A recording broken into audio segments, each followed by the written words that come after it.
তেল নুন ঝালে আমার স্বাদের রান্নাঘর, ফোড়ন ডালে সবাই আপন, কেউ নয় পর। চলে চলে স্পেশাল ভোজ, রোজ রোজ তাই খুন্তি হাতা হাতে, বিচ্ছে প্লেটে পাতে, জীবনের স্বাদ বদলাতে। জি বাংলার রান্নাঘর, জি বাংলার রান্নাঘর।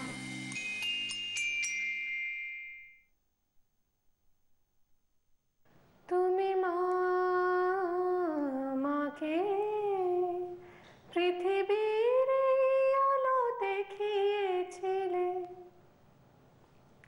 কিশোর কুমার, আজ তার জন্মদিন, আর তাকে স্মরণ করছি আমরা। এবং কিশোর কুমার এমন একজন মানুষ যিনি মায়ের হাতে রান্না খেতে খুব ভালোবাসতেন, এবং যে কোনো মা, উনি বলতেন যে কোনো কারোর মায়ের হাতের রান্নাই খুব ভালো, কেননা তার মধ্যে আদর, যত্ন, ভালোবাসা মিশে থাকে। চিংড়ি মাছ খেতে খুব ভালোবাসতেন, কারোর সঙ্গে শেয়ার করতে চাইতেন না চিংড়ি মাছ। আজকের আমাদের যিনি গেস্ট, তিনিও চিংড়ি মাছ কেন অনেক কিছু ভালোবাসেন খেতে। আর তিনি আমার মতে সাংঘাতিক ফরচুনেট, মানে এই পৃথিবীর বুকে সাংঘাতিক ভাগ্যবতী একজন নারী।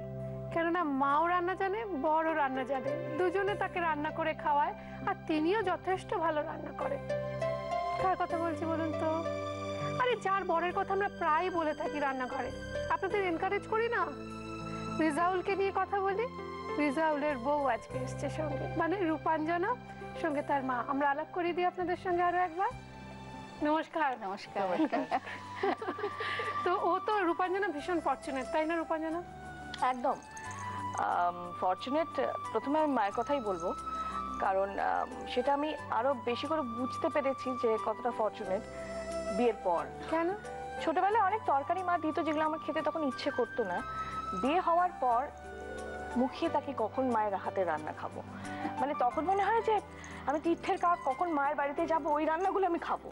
এখন আর মাংস, মাছ, রেস্তোরাঁ খাওয়া কি না, মায়ের হাতে রান্না। ও খেতে খেতে বলে, আমার বাড়িতে যখন আসে খেতে খেতে বলে, মা ছোটবেলায় এই রান্নাগুলো কত হেলায় হারিয়েছি মা। এটা আমার মনে হয় সব মেয়ে আমার সঙ্গে একমত হবে। আচ্ছা, তুমি যদি রান্নাঘরের হোস্ট হতে ধরো, তা তুমি তোমার মাকে ইন্ট্রোডিউস করাতে, কিভাবে ইন্ট্রোডিউস করাতে? তার সম্পর্কে দর্শকদের একটু জানাও, তিনি কে? তুমি জানো তার আগে। আমার মা, সব থেকে আমি বলবো আমার মা। তার আরেকটা পরিচয় আছে, তিনি পরিচালক শুক্লা মিত্র, কিন্তু তার আগে আমার সুপার মাম্মা। মানে তার হাতে সমস্ত কাজ 1 মিনিটে, নিমেষের মধ্যে হয়ে যায়। তাই আমাদের জীবনে যা যা রেসপন্সিবিলিটিস থাকে, বাচ্চাকে বড় করা থেকে আরম্ভ করে স্বামীকে টেক কেয়ার করা, শ্বশুর শাশুড়কে ঠিক করে খাওয়ানো, এই সমস্তটা একটা মানে সবকটা রোল প্লে নিয়ে তো একজন নারী। তো আমার মনে হয় তিনি অনন্যা, আমার মা। সত্যি অনন্যা। তো সেই কাকিমা সম্পর্কে আমরা আরো আড্ডায় থাকবো, কিন্তু প্রথমেই জানবো যে কি শিখছি রান্না। মা কি শেখাচ্ছে? আজকে শেখাচ্ছে মোরলা মাছের চচ্চড়ি, একটা ঝাল চচ্চড়ি, আর মোরলা মাছের টক। দুটোই মোরলা মাছ। তো চলো। যেটা ও ছোটবেলা একদম খেত না, একদম খেত না। আর এখন আমি ছোট মাছ খাওয়ার জন্য সত্যি আমি হাঁ করে থাকি। মার বাড়িতে গিয়ে বা আমার দিম্মা বাড়িতে যখন যেতাম, মানে আমার সেটা মনে আছে, রবিবার করে আমার কোথাও ওই কানেকশনটা আছে যে রান্না মানে দিম্মা আর মা, এর বাইরে হতে পারে না। হ্যাঁ, আমি এখনো সেটা মানি যে যত বড় বড় হোটেল রেস্তোরাঁ আমি খেয়েছি, মানে নাথিং কম্পেয়ার টু মায়ের হাতে রান্না। চলুন আমরা শুরু করে দিই আজকের মায়ের হাতের রান্না।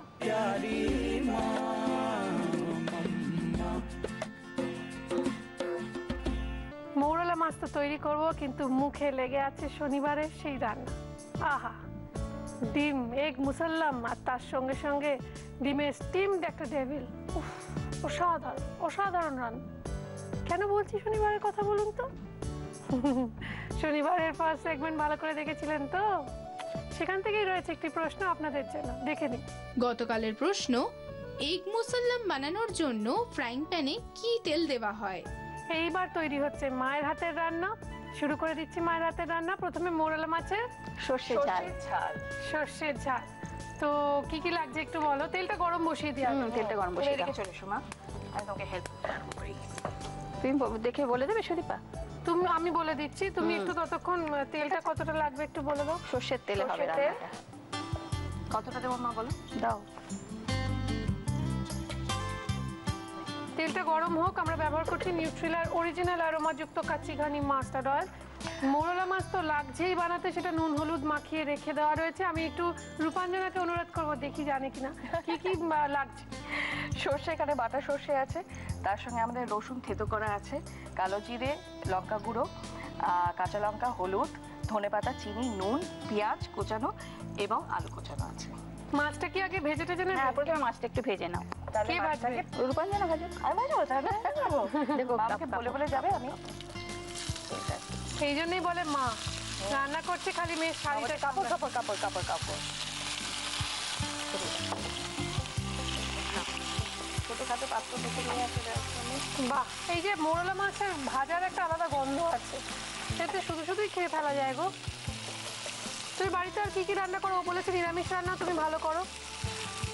মা নিরামিষ রান্না অনেক রকম। ওকে আমাকে ফোনে ফোনে জেনে নেয়, মা আজ এটা করবো, কি করবো গো। আমি আবার বলে দিলাম এটা করো। তো কি ভালোবাসে শুনি একটু নিরামিষের? সব রকম নিরামিষই, আমি সব রকমই, যখন যেটা বাজার থেকে ওল যেটা টোল আসে। কিছু খায়? ওল অত খাইনি, ওলটা অত খাইনি, কচু কচু খুবই খাই। কচুর তাই? শাক ভীষণ ভালোবাসি। বাহ, বর খায়? তুলে নি, বেশি ভাজবো না। এটা এটা দেবো। রিজাউল নাকি পায়েসও রান্না করতে পারে? হ্যাঁ, আমার মানে রিসেন্টলি আমার বাচ্চার জন্মদিনে, রিয়ানের? হ্যাঁ রিয়ানের জন্মদিনে ও মানে মারা তো পায়েস রান্না করে, হ্যাঁ তাই তো জানি। ওর বাবা রান্না করেছিল, মানে ওর জন্য স্পেশালি আলাদা করে একটা পায়েস রান্না করেছিল। দারুণ, পায়েসটা দারুণ। আমরা এত ভালো পায়েস করতে পারি, সত্যি এত সুন্দর। আর কি মন দিয়ে রান্না করে, খুব সিরিয়াসলি রান্না করে। আমরা ওই জন্য বলি সব ছেলেদের যে ওকে দেখে শেখুন, কি সুন্দর বউকে কত ভালোবাসে, কত হেল্প করে, কত ভালো ভালো রান্না করে খাওয়া। আচ্ছা, আরেকটু তেল দাও, আরেকটু তেল লাগবে, কেননা মাছ ভাজা অনেকটা তেল টেনে গেছে। একটু আর গরম হোক। এটা গরম হতে হতে আমরা একটুখানি শুনবো যে রিয়ান, ছোট্ট রিয়ান এখন কি করছে। ছোট্ট রিয়ান এখন আস্তে আস্তে একটু বড় হচ্ছে। আর যেহেতু আমি রিসেন্টলি কাজও জয়েন করেছি, তাই সময়টা একটুখানি কোথাও একটা মনে হচ্ছে দেওয়া একটু হয় কম না, কম পুরোটা দেওয়া হয় না, কিন্তু যতটা তাড়াতাড়ি সম্ভব আমি বাড়িতে ফেরার চেষ্টা করি। প্রোডাকশন হাউসে বলাও আছে যে আমাকে একটু আগে যদি ছেড়ে দেওয়া হয়। গরম হয়ে গেছে, তেল হয়ে গেছে, একটু প্রথমে দাও একটু কালো জিরে আমি দিয়ে দিচ্ছি অল্প। দাও, আমি রসুন থেতো করাটা দিয়ে দিতে হবে, পেঁয়াজটা আমি দিচ্ছি। রূপাঞ্জনা এমন ভাব করছে যেন প্রতিদিন কিচেনে তোমাকে এরকমভাবে হেল্প করে। তা আমি কিন্তু নিজে বাড়িতে খুব চেষ্টা করি, মানে যখনই বাড়িতে ফিরি, আমার কোথাও মনে হয় রান্নাটা খুব রিল্যাক্স। আচ্ছা, এবার আমি একদম ঠিক। আলুটা দিচ্ছি। হ্যাঁ, একটু আলু। একটা কথা বলো, আলুটা ভাজতে ভাজতেই শুনি যে এই যে বাচ্চা রয়েছে, ওকে তুমি কি খাওয়াচ্ছ এখনো? বেবি ফুড খাচ্ছে? না, এখন আমার ডাক্তার বলে দিয়েছে ওকে নর্মাল ফুডস আস্তে আস্তে, মানে স্টু, মাছ টাছ খাচ্ছে? মাছই সবে 1 বছর হলো। এবার মাকে আগে জিজ্ঞেস করেছে মা কি মাছ খাওয়াবো, মা বললো সব থেকে একটা কাজ কর, শিঙি মাছ কেন, ছোট্ট ছোট ছোট্ট বাচ্চাকে। তাই? আমরা তাই আমি তাই খাওয়াচ্ছি। আমি ধনে গুঁড়ো আর জিরে গুঁড়ো দিয়ে একদম পাতলা ঝোল করে। আচ্ছা, এবার আমি একটু ওই কাঁচা লঙ্কা কটা দিয়ে দিলাম। বাহ, এটা দারুণ হবে খেতে। আচ্ছা, এবার আমি একটু নুন দিচ্ছি। হ্যাঁ, নুন, একটু হলুদ, সব একটু একটু দিয়ে দিচ্ছি। সামান্য জলের ছিটে দাও, ওই যে দিয়ে একটু ঢাকা দিয়ে দাও। আর ব্যাস ব্যাস ব্যাস ব্যাস, ঢাকনাটা একটু ঢাকা দিতে হবে। আঁচটা কমিয়ে দিয়ে একটু। হ্যাঁ, একটু রাখছি। তো এটা একটু সেদ্ধ হোক, আলুটা একটুখানি মজবে, ততক্ষণ তোমাদের অনুমতি যদি থাকে একটা ব্রেক নিই। হ্যাঁ, নিশ্চয়ই। আপনারা জানেন রান্নাঘরকে প্রতিদিন সুন্দর সুন্দর কিচেন অ্যাপ্লায়েন্সেস আর modular kitchen setup, kitchen utensils দিয়ে সাজায় কুচিনা। আমাদের আন্তরিক ধন্যবাদ কুচিনাকে। আমরা ধন্যবাদ জানাই আমাদের সমস্ত স্পন্সরসদের, অ্যাসোসিয়েট স্পন্সরস, গিফট স্পন্সরস এবং স্পেশালি টাইটেল স্পন্সর নিউট্রিলাকে। আমরা ধন্যবাদ জানাই আমাদের প্রিন্ট পার্টনার হ্যাংলা হেসেলকে। তার সঙ্গে সঙ্গে আমরা ধন্যবাদ জানাই আমার ওয়ার্ডরোব কাসি রেনিকে, যারা প্রতিদিন আমাকে সুন্দর সুন্দর শাড়ি দিয়ে থাকেন। আমরা আজকে তৈরি করছি একটা দারুণ রান্না, দারুণ প্রিপারেশন, মায়ের হাতের রান্না, রূপাঞ্জনার মায়ের হাতের রান্না। তো কাকিমা, অসম্ভব ভালো গন্ধ বেরিয়েছে। গন্ধটা কিন্তু বেশ ভালো বেরিয়েছে। এবার কি করবো বলো? আচ্ছা শোনো, এবার দেখি আলুটা একটু সেদ্ধ হলো কিনা। হ্যাঁ হয়ে গেছে, হ্যাঁ এবার হয়ে গেছে। এবার মাছগুলো দিয়ে দিতে হবে। আচ্ছা, রূপাঞ্জনাকে যখন তুমি বড় করেছো তখন তুমি এট দ্য সেম টাইম কাজও করতে, হ্যাঁ, বাড়িও, ও যেটা বললো বাড়ির সংসার সামলানো সবটা করতে হয়েছে। তো ও তো মা হয়েছে, এখন ওর মতো তো অনেকেই নতুন মা হয়েছে। তাদের জন্য যদি তুমি বলো যে একটি বাচ্চাকে বড় করে তোলার পেছনে কোন জিনিসটাকে আগে প্রাধান্য দেওয়া উচিত? প্রথম হলো শরীরটাকে ঠিক রাখতে হবে বাচ্চাকে সবসময়, মানে ছোট বাচ্চাকে সবসময় মায়ের নজর যেটা সবার আগে, সেটা তুমি ডাক্তার- শোনো একটু সেটা ডাক্তার বোঝার আগেও মা আগে বুঝতে পারবে যে বাচ্চা কেমন খেতে চাইছে না, কেন খেতে চাইছে না, এগুলো মা কিন্তু সবার আগে বুঝতে পারবে। আচ্ছা। হ্যাঁ, আর যেটা হলো এখন অবশ্য ওরা কথায় কথায় ডাক্তার ওদের লাগে, চাইল্ড স্পেশালিস্ট লাগে। আমার সময় ওদের কোনো চাইল্ড স্পেশালিস্টই ছিল না। এই আচ্ছা, এটা হয়ে গেছে আপাতত। হয়ে গেছে, এবার একটু সর্ষে বাটা দাও। হ্যাঁ ব্যাস, এবার একটু ভালো করে মিশিয়ে ধনেপাতা দিয়ে ঢাকা দিয়ে রেখে দাও। ভালো করে মিশিয়ে দাও সর্ষেটা। ও তোমার কাছ থেকে কি কি রান্না শিখলো বিয়ের পর? ও বলতে পারবে।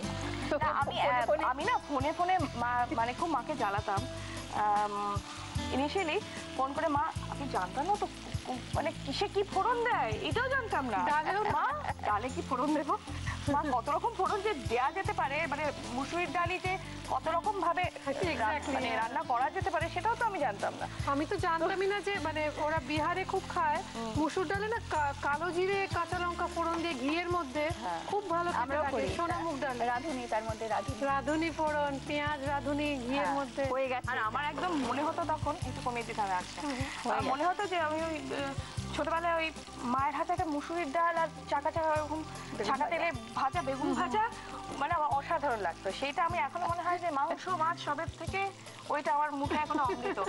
ধনেপাতা দিয়ে ঢাকা দিয়ে দাও। ঠিক আছে এত? হ্যাঁ হ্যাঁ, গ্যাসটা বন্ধ করে দেবো। এবার বন্ধ করে দিয়ে দাও, পুরোটাই দিয়ে দাও, দিয়ে ঢাকা দিয়ে রেখে দাও, ব্যাস হয়ে গেছে। আচ্ছা, আমাদের এই রান্নাটা কমপ্লিট। আমাদের যেটা করতে হবে এই জায়গাটাকে একটু ক্লিয়ার করে নিয়ে নতুন উপকরণ নিয়ে চলে আসতে হবে নতুন রান্নার জন্য। তো আপনারা একটা কাজ করুন না, দেখে নিন নিউট্রিলার আজকের টিপ। উচ্চমানের প্রোটিন ছাড়াও মৌরলা মাছে ফ্যাট, ক্যালোরি, ফসফরাস ও আয়রনের পরিমাণ খুবই বেশি। কাঁটা সমেত চিবিয়ে খাওয়া হয় বলে মৌরলা মাছের ক্যালসিয়াম সহজেই দেহে ঢুকতে পারে। মোরলা মাছের বেগুন বড়ির টক তৈরি হতে চলেছে। তার জন্য আমরা দেখতে পাচ্ছি মোরলা মাছ নুন হলুদ দিয়ে ভেজে রাখা রয়েছে, রয়েছে বড়ি ভেজে রাখা, রয়েছে তেঁতুলের পাল্প, নুন, শুকনো লঙ্কা, হলুদ গুঁড়ো, পাঁচ ফোড়ন শুকনো খোলায় ভেজে গুঁড়িয়ে নেওয়া, রয়েছে সর্ষে, বেগুন অবশ্যই এবং চিনি। তো গ্যাসটা অন করে দিলাম, একটু তেল গরম হয়েছে। প্রথমে বলো কি করতে হবে? আমি এবার ওইটা একটু নুন হলুদ মাখিয়ে একটু ভেজে নাও। বেগুনটাকে নুন হলুদ মাখিয়ে ভেজে নিতে হবে। নুন নুন আর হলুদ মাখিয়ে ভেজে নিতে হবে একটু। আচ্ছা, বিয়ের পর এসে প্রথম যখন সংসারের হাল ধরতে হলো তখন তো এরা তো এদেশি কুমোরটুলির মিত্তির, আমি তো বাঙাল। আমি যত কচু ঘেচু মোচা থোর এসব এন্ট্রি করেছি রান্নাঘরে এসে। আগে খেত না লুচি লুচি লেবু লঙ্কা। না, ওরা আবার সেটা বলে না, সেটা বলে না। কিন্তু ওইখানে এসে আমি যত বাঙাল রান্না সব। তবে আমি দেখেছি আমার বাবাদেরও ওরা ঘটি সাংঘাতিক লুচির প্রতি দুর্বলতা ছিল। আরে তুমি একটা কথা বলো, আমি শর্টকাট বলছি, এটা তুমি না তুললেও পারো। এবার তুমি এটাকে সরিয়ে দাও, দিয়ে সর্ষে ফোড়ন দিয়ে দাও। আমরা যেমন তাড়াতাড়ি করার সময় যেভাবে রান্না করি, আচ্ছা, সর্ষে ফোড়ন দিয়ে দিলে একটু শুকনো লঙ্কা চিড়ে দিয়ে দাও। এবার তুমি তেঁতুলের এটা একটু জল মেশাও, ভাতটাকে একটু জল মেশাও। হ্যাঁ, তুমি ভালো রান্না শেখাও, কিন্তু খুব ভালো টিচার। আমি সেটা পরিচালক বলেই বোধহয় খানিকটা সম্ভব না, সব শেখাতে হয়। পুড়ে যাচ্ছে। এবার তো নুন দাও, নুনটা দেওয়া হয়নি, চিনিটা একটু বেশি দাও। এবার বড়িগুলোও দিয়ে দাও, সেদ্ধ হয়ে যাবে। এবার মাছটা দিয়ে দাও, ঢাকা দিয়ে দাও, আর এবার সেদ্ধ হয়ে যাবে। হ্যাঁ, একটু ঢাকা দিয়ে দিলাম, আজ কমিয়ে রেখেছি। তো আমরা যে একটা কাজ করব, আমরা এটার মধ্যে আরো অনেক কিছু মেশানো বাকি রয়েছে, স্পেশালি পাঁচ ফোড়নের গুঁড়ো মেশানো বাকি রয়েছে, শেষে দেবে। শেষে দেওয়া হবে। তো প্রথমেই আমরা একটা কাজ করি, প্রথম রান্নাটা দেখে নিই আরো একবার। মৌরলা সর্ষের ঝাল বানানোর জন্য ফ্রাইং প্যানে নিউট্রেলা কাচ্চিঘানি মাস্টার্ড অয়েল গরম করে তাতে নুন হলুদ মাখানো মৌরলা মাছগুলোকে ভেজে তুলে নিতে হবে। এরপর ফ্রাইং প্যানে একটু তেল গরম করে তাতে কালো জিরে ফোড়ন দিয়ে ওর মধ্যে একে একে থেঁতো করা রসুন, পেঁয়াজ কুচি, সরু করে কাটা আলু, চেরা কাঁচা লঙ্কা, স্বাদ মতো নুন, হলুদ গুঁড়ো, শুকনো লঙ্কার গুঁড়ো আর পরিমাণ মতো জল দিয়ে ভালোভাবে কষিয়ে তাতে ভেজে রাখা মাছ, সর্ষে বাটা আর ধনেপাতা কুচি ছড়িয়ে সার্ভ করুন মৌরলা সর্ষের ঝাল। বড়িটা সেদ্ধ হতে সময় লাগে, মাছ তো ভাজাই রয়েছে, কিন্তু বড়িটা সেদ্ধ হতে একটু সময় দিতে হবে। ওইটুকু সময় আমাদের দিন। জাস্ট এক পলকের একটু দেখা, আরো একটু বেশি হলে ক্ষতি কি? সত্যি আজ কিশোর কুমার, আমাদের ভীষণ প্রিয় মানুষ, মনের মানুষ কিশোর কুমারের জন্মদিন। আমরা তাকে স্মরণ করছি এবং আজকের দিনে বারবার সারা দিন ধরে আমরা শুনছি কিশোর কুমারের সমস্ত হিট সুপার হিট গানগুলো, ভীষণ মনে পড়ছে সেগুলো। সেই মানুষটিও খেতে খুব ভালোবাসতেন এবং বিশেষত মাছ, বাঙালি রান্না, বাঙালি খাবার, লুচি, বেগুন ভাজা আমাদের রূপাঞ্জনের মতোই খেতে ভালোবাসতেন।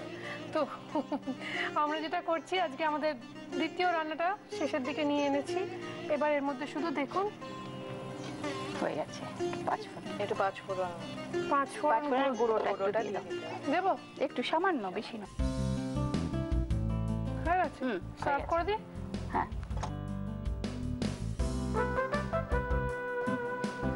বাহ, খুব সুন্দর গন্ধ বেরিয়েছে না?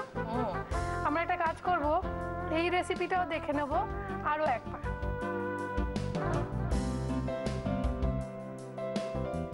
মৌরলা বেগুন বড়ির টক বানানোর জন্য ফ্রাইং প্যানে নুন হলুদ মাখানো বেগুনগুলো দিয়ে ভেজে নিতে হবে। এরপর বেগুনগুলোকে একটু সরিয়ে নিয়ে সর্ষে আর গোটা শুকনো লঙ্কা ফোড়ন দিয়ে তেঁতুলের কাত, নুন, চিনি, ভেজে রাখা বড়ি, ভাজা মৌরলা মাছ আর ভেজে গুঁড়ো করা পাঁচফোড়ন দিয়ে নাড়াচাড়া করলেই রেডি মৌরলা বেগুন বড়ির টক। প্রশ্নটা তো জানা হয়ে গেছে, উত্তরও সহজ। আপনাদের যখন উত্তরটা জানা, তাহলে আর দেরি কেন? চলে আসুন রান্নাঘরের অডিশনে সরাসরি। আপনার মোবাইলের রাইট মেসেজ অপশনে যান, গিয়ে ক্লিক করুন, করে RG কথাটা লিখে স্পেস দিয়ে আপনার উত্তরটা টাইপ করে স্পেস দিয়ে টাইপ করে ফেলুন আপনার নাম আর লোকেশন, আর পাঠিয়ে দিন 57575 এই নাম্বারে। এবার যেটা করতে হবে, সামান্য কিছু উপহার আছে আমাদের তরফ থেকে, দেখে নেবো সেগুলো কি কি। নিউট্রিলার পক্ষ থেকে থাকছে হাই প্রোটিন সোয়া চাংসের একটি গিফট হ্যাম্পার, থাকছে নিউট্রিলার পক্ষ থেকে রিফাইন্ড সয়াবিন এবং সানফ্লাওয়ার অয়েলের গিফট হ্যাম্পার, রয়েছে extra strong Nutrela kachi ghani mustard অয়েলের 1 লিটার এবং 5 লিটারের পেট জার, আর রয়েছে দাগের জোম মার্বো কেয়ারের পক্ষ থেকে একটি গিফট হ্যাম্পার, রয়েছে কেকসের তরফ থেকে টাটকা কুকিজের gift hamper, Krishnachandra Dutta Cookme private লিমিটেডের ডাটা গুঁড়ো মশলার পক্ষ থেকে আপনার রান্নাঘরের জন্য রয়েছে 6 মাসের গুঁড়ো মশলার গিফট হ্যাম্পার, এবং রয়েছে মটন ব্র্যান্ড পিওর ঘির তরফ থেকে একটি লোভনীয় গিফট হ্যাম্পার। এইবার তোমার রান্নার স্বীকৃতি স্বরূপ একটা মেমেন্টো তোমার জন্য। ধন্যবাদ সবাইকে। আচ্ছা, তুমি কিভাবে পরিচালনায় এলে? জি বাংলায় প্রথম কাজ শুরু হলো তখন আলফা ছিল বোধহয়, না? চোখের বালি। তখন আলফা বাংলা ছিল, জি বাংলায়। ওটাতে আমি শুক্লা মিত্র ডিরেক্টর হিসেবে আমাকে কিছু লোকজন চিনতে পারলো। আর আমরা চিনতে পারলাম এনাকে, এত সুন্দরী একজন অভিনেত্রী। তুমি মনে রেখেছো। আমার খুব ভালো লেগেছিল। 2000 সাল, এটা 2014 বছর হয়ে গেছে কিন্তু। 14 বছর। এখন কি করছে একটু বলো। এখন আমি এখন যেটা করছি, রবীন্দ্রনাথের গোড়া এই শেষ করলাম সেন্সারে। হ্যাঁ, ছবি। আচ্ছা, সেখানে তোমার সবকটারই তো তুমি প্রোডিউসার ডিরেক্টর সব। সেটা তো খুব মানে আমার মনে হয় চাপের বিষয়, কারণ পুরোটাই হ্যাঁ, ওটা বাড়ির চাপ থাকে। ও তোমায় হেল্প করে না? হ্যাঁ, ও তো এটা আমি প্রজেক্টের প্রোডিউসার ছিলাম। এক্সিকিউটিভ প্রোডিউসার আছে, এখনো ছিলাম, এখনো আছে। ছবি রিলিজ হয়নি, হবে। এখন সবে সেন্সারে গেছে। কারা কারা অভিনয় করছে একটু বলো। গোড়া করেছে রঞ্জু রেজাউল হক, ওকে পুরো ন্যাড়া মাথা করে টিকি দিয়ে আমি গোড়া তৈরি করেছি ওকে। ওর বরকে? ও এত সিনসিয়ার, ও 1 বছরের চাকরি টাকরি সব ছেড়ে দিয়ে শুধু গোড়া নিয়েই রইলো, নিজেকে তৈরি করলো 1 বছর। কই বলনি তো আমাদের। দেখবে যখন আসবে, দেখবে খুব ভালো করে, খুব মানিয়েছে এবং তোমরা দেখবে ভালো করেছে, অন্যরকম করেছে, ভালোই করেছে। বাহ, দারুণ হয়েছে গো। আমি মানে এত আড্ডার মধ্যে ভুলে না যাই। চরিতা যে চরিত্র, তাতে একটা নতুন মেয়ে করেছে, প্রদীপ জেঠু, অনুসুয়াদি, অনেকজন, বিশ্বনাথ, ভাস্বর চট্টোপাধ্যায়। তুমি ট্যাকল করলে কি করে? ইপিদের তো অনেক টেনশন। ওরা খুব ভালো গো, ওরা না আমাদের ঘরের সাথে ভীষণ হয়ে গেছে, মানে নিজেদেরই মনে করে। যেহেতু ওরা একটা হোম প্রোডাকশনের মতনই ওরা ফিল করেছে, কেউ অতটা প্রবলেম, কেউ আর এসি মেকআপ ভ্যানও চাইনি তো সব মানে ওরা জানে যেহেতু একটা তো লিমিটেড বাজেটের মধ্যে কাজ করতে হয়, আর বড় বড় বাজেটের ছবি কেমন হয়েছে? মাকেই চলেছে। গল্প কেমন এত ভালো হয়েছে যে খেয়ালই নেই। অপূর্ব হয়েছে, সত্যি অপূর্ব। এই টকটা অসম্ভব ভালো হয়েছে। এটা আমি আগে তাও খেয়েছি। না ভালো হয়েছে, এটা খুব ভালো হয়েছে। টকটা জাস্ট ভাবা যাচ্ছে না, অপূর্ব হয়েছে। তো খুব ভালো লাগছে আড্ডা দিতে, এবং রবীন্দ্রনাথকে নিয়ে যেহেতু তুমি এতদিন ধরে রবীন্দ্রনাথকে নিয়েই রয়েছো, তো আমরা আজকে একটা রবীন্দ্রনাথের গান দিয়ে শেষ করি। কিশোর কুমারের জন্মদিন বললে তো, তাহলে একটুকু ছোঁয়া লাগে, একটুকু কথা শুনি কিশোর কুমারের বিখ্যাত রবীন্দ্রসঙ্গীত। তুমি আমাদের সঙ্গে যোগ দাও তাহলে। নিশ্চয়ই। চলো শুরু করো। একটুকু ছোঁয়া লাগে, একটুকু কথা শুনি, তাই দিয়ে মনে মনে রচি মম ফাল্গুনি। একটুকু ছোঁয়া লাগে, একটুকু কথা শুনি।